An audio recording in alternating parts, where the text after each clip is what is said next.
اگر کسی نے جان بوجھ کر ایک روزہ ترک کیا، ایک روزہ بھی صحیح و سالم ہوتے ہوئے، پھر اس کی تلافی کے لیے اپنی پوری زندگی روزہ رکھتا رہا، تو بھی وہ ایک روزے کے برابر نہیں ہو سکتی،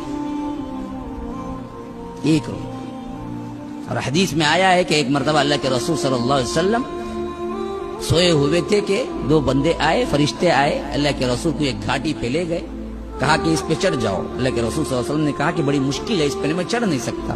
کہا کہ ہم سہولت پیدا کریں گے، آپ چڑھ جائیے۔ تو ان لوگوں نے کیا ہے، راستہ بنایا، اللہ کے رسول چڑھ گئے۔ پھر وہاں سے عجیب عجیب عذاب کی نشانی، بڑی لمبی حدیث ہے۔